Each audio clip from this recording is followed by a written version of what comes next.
Welcome ladies and gentlemen, my name is dr.J and this is the 24th episode of my series How to Complete Hollow Knight. Last time we were quite busy. We found out who was abducting all those grubs and stashing them in jars. We were able to free all of them and got our rewards for that from the grub father. We conquered another warrior grave and we were able to fulfill the final wish of the last still living great knight of Hallownest. And we even got our dream nail upgraded, so today we'll finally be able to enter the White Palace.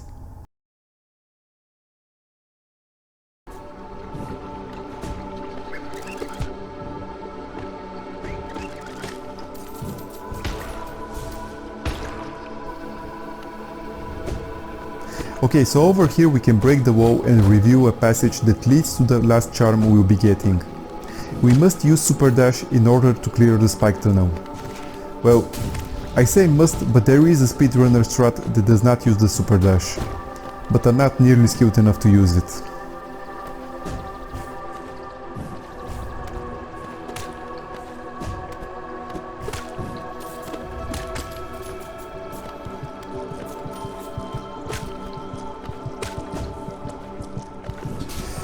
And we need to get through these gauntlets to obtain the charm.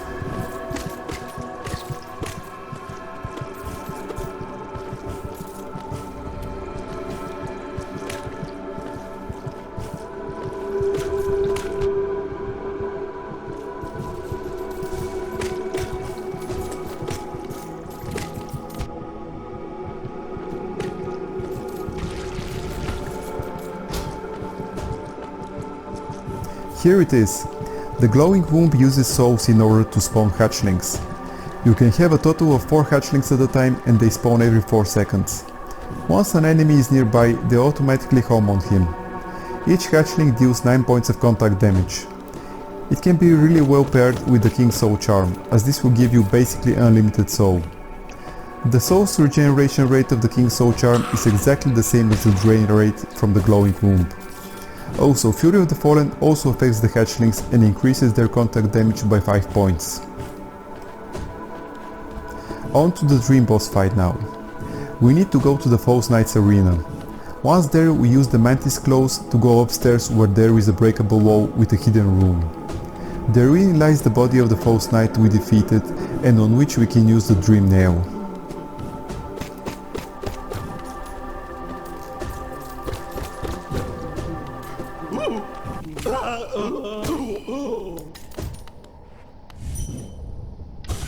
Unfortunately, this part of my footage got corrupted, which is why I had to re-record it. Because of this, I cannot show you this version of the Fel Champion Dream Boss fight. But don't worry, we'll still fight him in God Home. I'll be splicing this in place of the original footage, and then we'll go back to the usual footage once we get to the White Palace. Okay, so this is where you use the Dream Nail in order to enter the Fel Champion boss fight.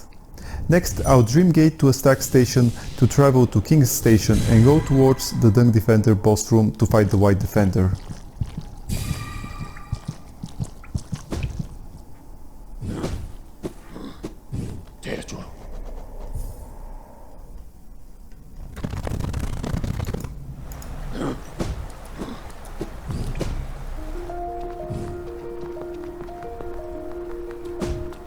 The fastest way to get to the Dung Defender's boss room is through the broken elevator shaft connecting the City of Tears to the Ancient Basin.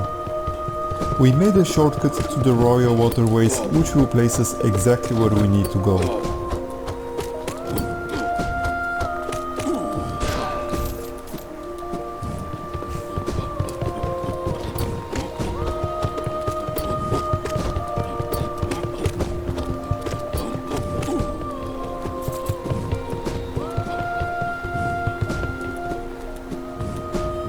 We use the bottom left exit here. And now we just hug the left wall until we reach the passageway. The Dung Defender is now located in the hall with his statues. All that's left is to dream nail him and tender his dream.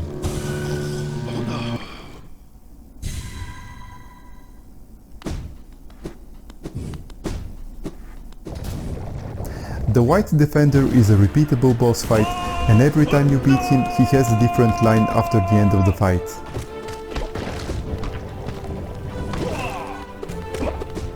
The White Defender has generally the same attacks as the Dark Defender with a few twists.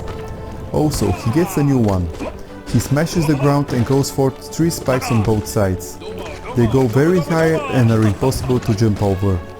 The attack comes pretty fast, so you have to be careful and react quickly. The other new attacks is when he dives into the ground after the dunk toss attack and him bouncing around. At the moment he dives, he creates spikes that cover the whole arena. Those can be jumped over. Generally, if you use the same strategy as the Dunk Defender, you'll be fine.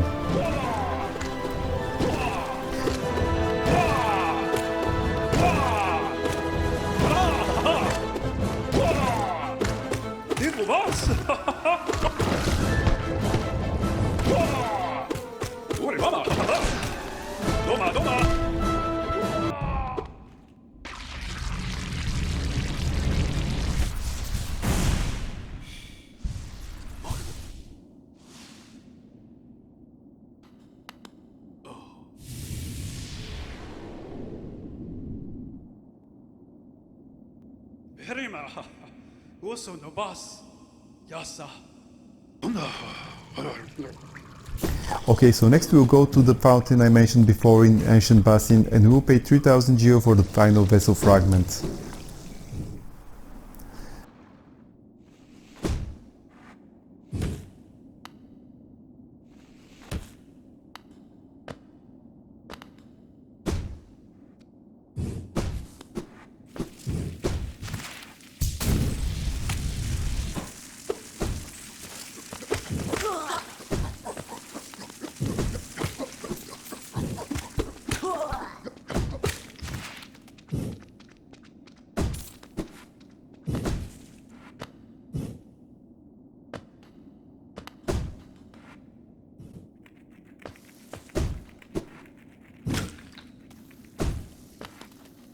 This is it. Here you pay the geo and get your vessel fragment. So we're pretty much done with the rare recording.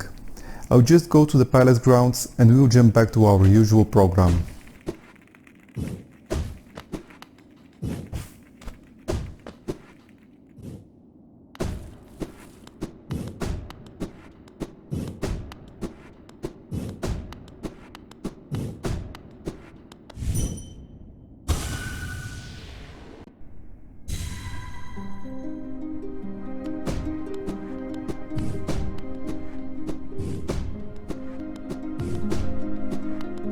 Okay, so we are entering the White Palace, and this is one of the only 2 fights we'll have here. Everything else is platforming.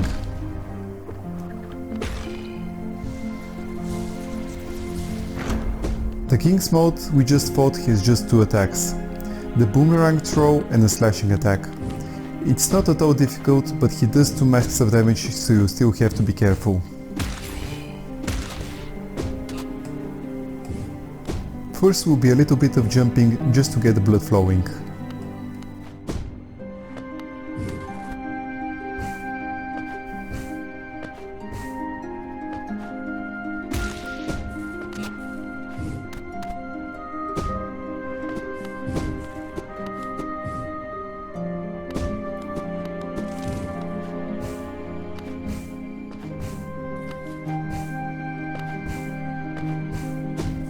And this is the other fight.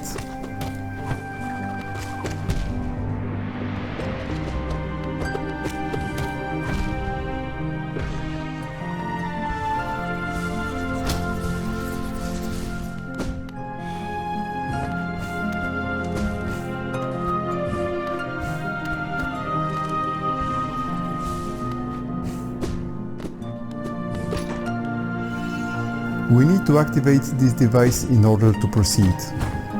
We can simply use the super dash in order to save time.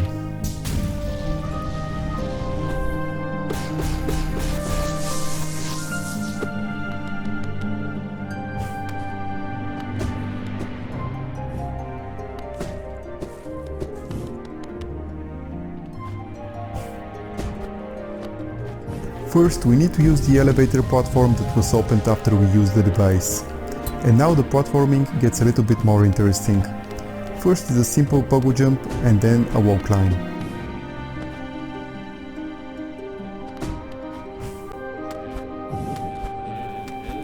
The royal retainers can't attack but can be attacked in order to generate some souls.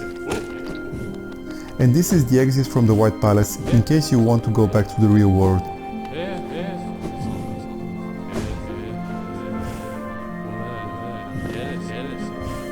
Basically what we do in the White Palace is some platforming to get to a switch which opens a door. Go through that door, activate another switch that opens another door, etc.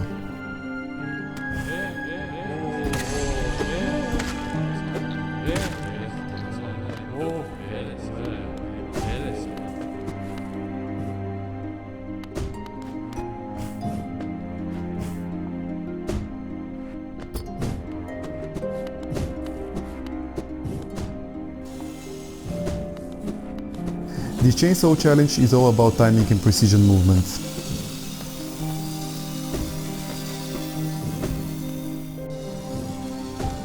This next one is simply jumping from wall to wall in order to avoid the chainsaws.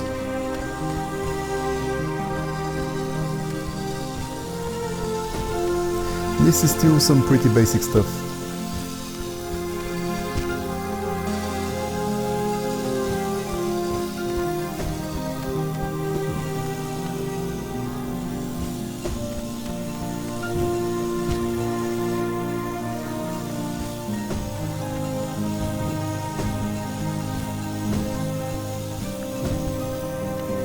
The challenges get progressively harder.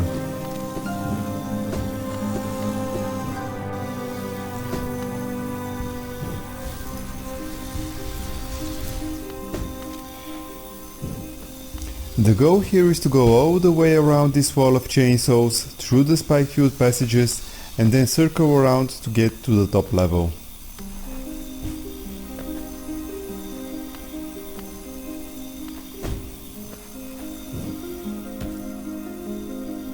Be careful, this is a very narrow platform.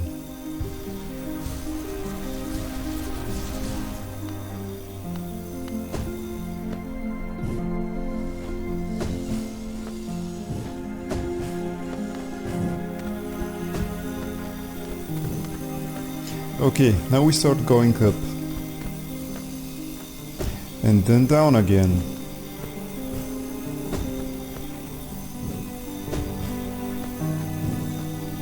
And now up for real this time.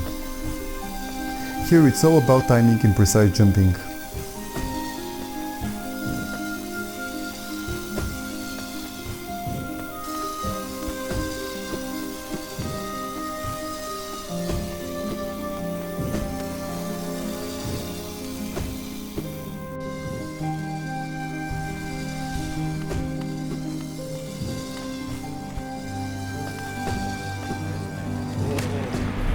Getting back some of the lost to healing souls.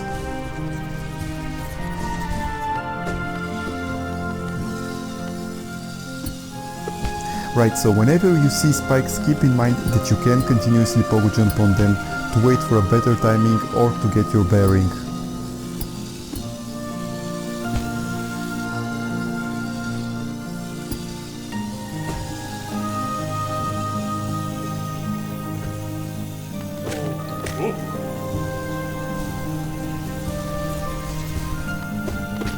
Again we activate a switch.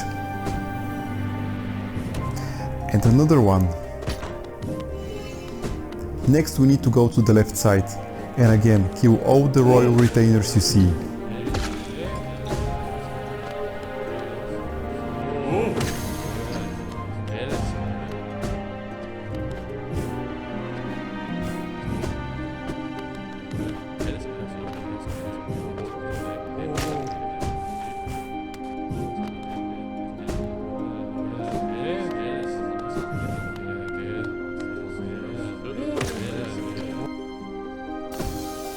Okay, so we continue with the timing challenges. Just dashing and jumping over the saw blade where the ceiling is higher and you'll be able to clear it easily. Next part is all timing. Listen to when the saw blade gets near and jump on the other wall.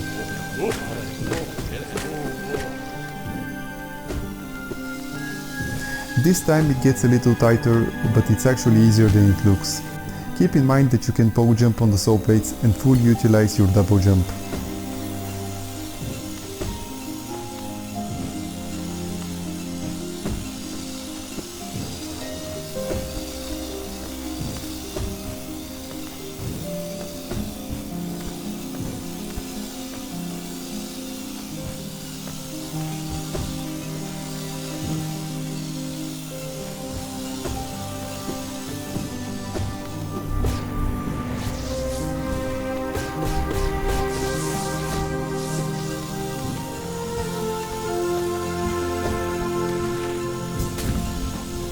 I guess I could have just went straight left instead of super dashing, but whatever. Here you only need to catch the cycle and you'll be fine. Next part, however, is very annoying.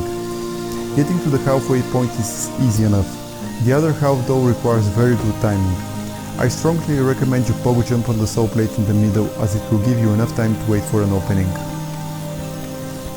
This one is again purely timing.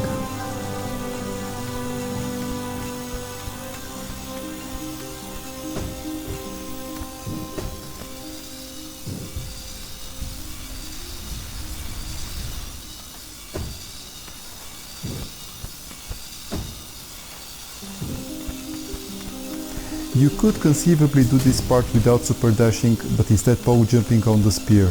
Or you could simply bypass this entire challenge by going from the left side. Right here you can get to this platform from the left by falling down and pogo jumping on the spikes. Another switch activated and we're going to another elevator platform.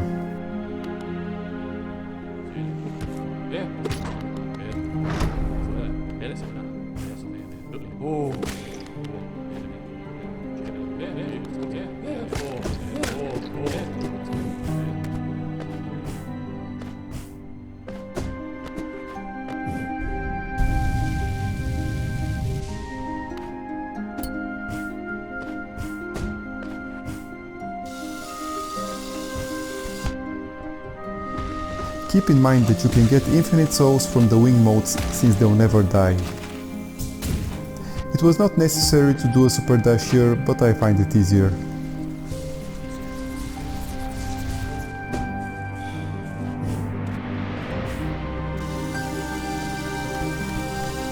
The next part is again utilizing all your movement abilities.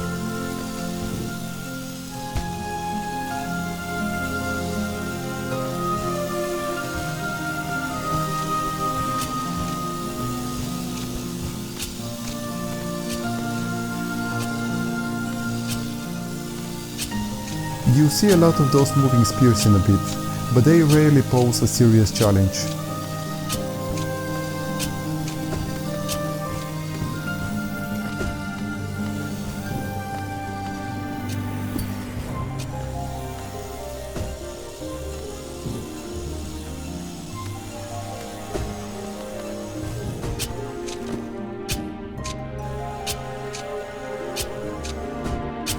Sticking to the walls will give you plenty of time to get the timing right.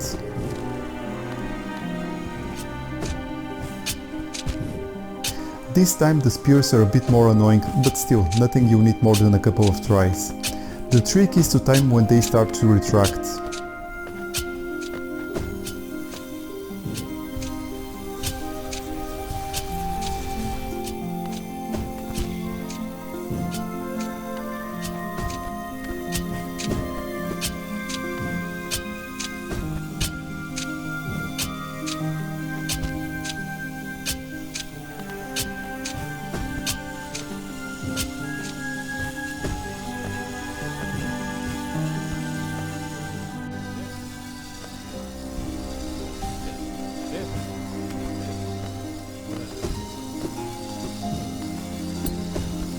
It is possible to super dash here, but it's a tight squeeze.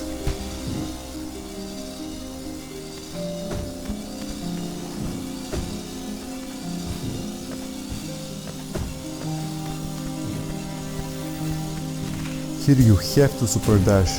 Just wait for the saw blade to pass. Again, purely timing your jumps. You could also pogo jump the left wall of spears, but it's significantly harder.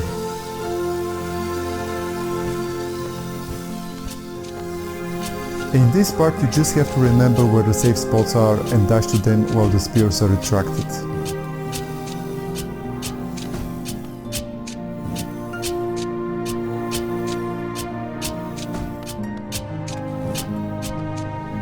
The spears retract in unison here, so it's actually much easier than I made it look.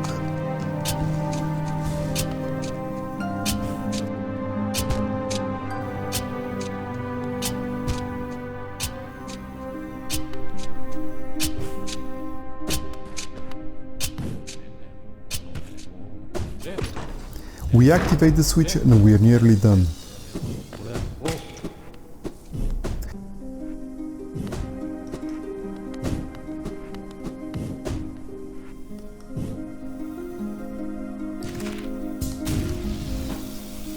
Here is a nice opportunity to refuel your soul tanks. After that we have some precise jumping, a super dash and some more retracting spears.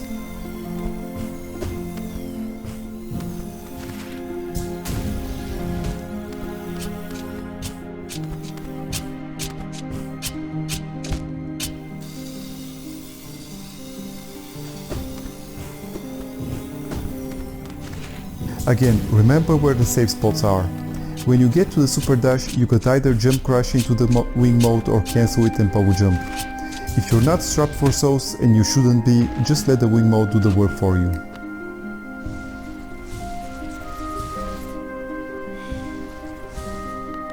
Next we have a couple more super dashes and we're done. That was it. For your effort you'll be rewarded with the King Soul Charm. It will constantly regenerate your souls. Unfortunately, it also has a very high notch cost, so it's not an easy feat. I did not do the Path of Pain in the White Palace. Thankfully, it's not a requirement for 112% completion, so I did not want to pull my imaginary hair in trying to finish it.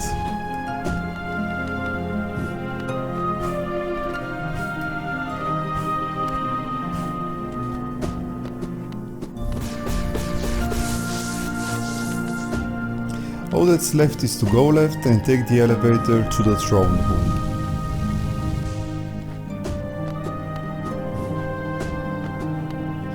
This is indeed the Bell King. Whether this is his actual body or some kind of manifestation of his essence, I have no idea. If you guys have any theories, it would be awesome if you could leave them in the comments.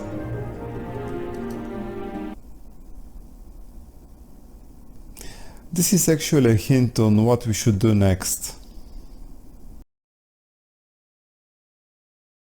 Hey guys, with the King Soul Charm restored, it's time to go back to where it all began and transform it into its true form.